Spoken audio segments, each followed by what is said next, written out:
Hello everyone, welcome back to the Book Corner. I'm Hermione, author and lover of good literature. So it is time for the worst to best books from this pile.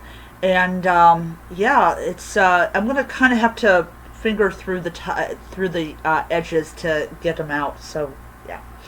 Um, all right. So the worst book of the pile was The Witch and the Tsar, which takes place during the reign of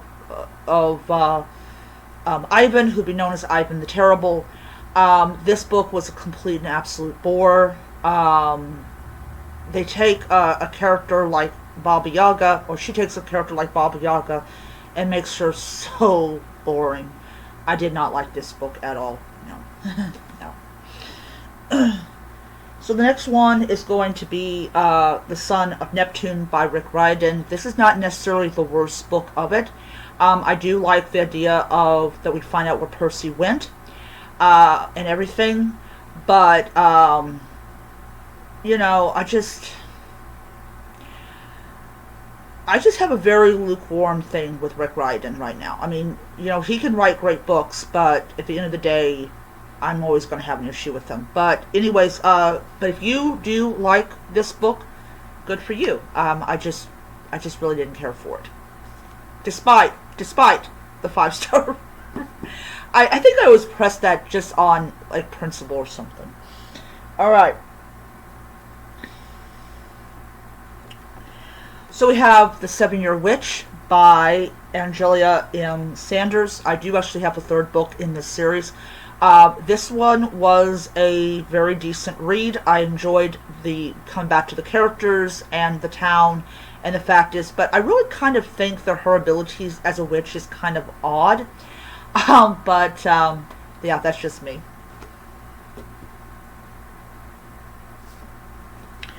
Then we have The Telltale Heart by Kate Conte. I believe this is the... Oh, I don't know what number it is in it. But anyways, yeah, so this is a Cat Cafe mystery. I think this is number 3. And this is another good book. If you love cats and cat cafes, you'll love this book. This book is great for cat lovers and lovers of those particular establishments. I think the characters are quirky and interesting, and definitely am going to be reading, I believe, the 4th book. Alright. Then we have The Lies That Bind by Katie Carzel. This is, I believe, the 3rd book in it. I might be wrong. So she's in, so from it you can tell she's in San Francisco. I just enjoyed this book a lot. I love the Bibliophile series a lot. In fact, I will be ordering a lot from this series, especially in June when I get back into buying books again. But yeah, this is definitely a good one.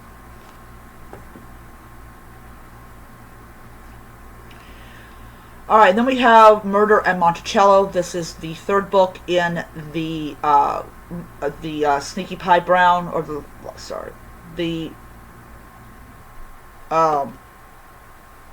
Miss Murphy mystery.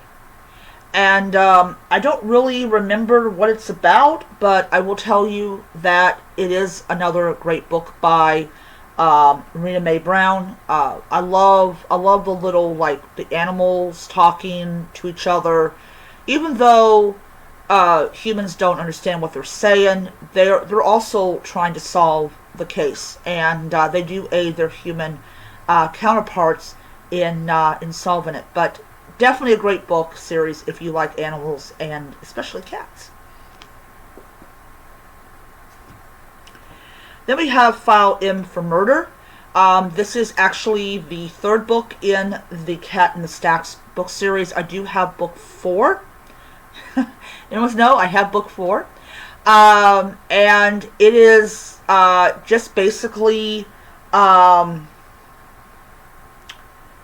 don't really remember what it's about. But I will say I enjoyed it. I really did enjoy it. You know... It's really weird is, I mentioned in one of my videos I have really bad long-term memory, and I do, unfortunately. it just sucks. I mean, I can tell you exactly what the book was about after I've just read it, but give it like a couple weeks and I forget exactly what the book was about. All I will tell you about this book is that it's another gem that he wrote. Yes, it is a guy who writes these books. It is not a woman. And I really like how he said that it took him. It took him 7 years to be discovered. So he's a way. He's not an overnight sensation. He's a late sensation, but his books are really good. So yeah. So another great book by him.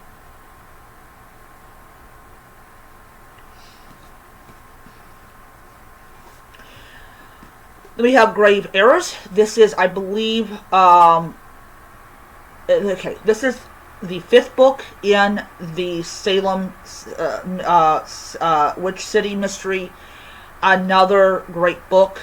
This is about a body that's discovered during the Day of the Dead.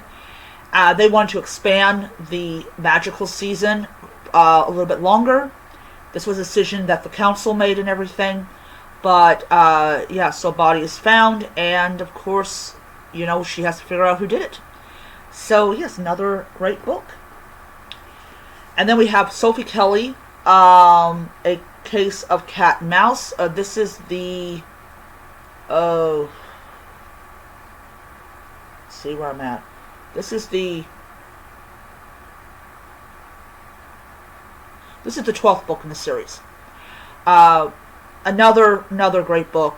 I will say Sophie Kelly does a great job in writing, and she just is an all-around great author, and I really do happen to like her. So another good book. But the best book of the whole pile was She is Haunting, which leaves you wanting more of her books. But also, she does a great job in depicting Vietnam, modern day Vietnam, and the daughter and father relationship that they have, because he's going to pay for her college tuition, but she's got to spend a summer with him, and she's not happy about it, and she cannot stand him because he is not around. Overall, I will say out of all these books, this is actually one of the best out of all of them. Alright, so that is my video for today. I will be starting on a new pile of books, and I look forward to doing those reviews. And hopefully by the time I get to the worst to best, I will still have a good memory of all the books I've read. So I'll see you guys around. Bye.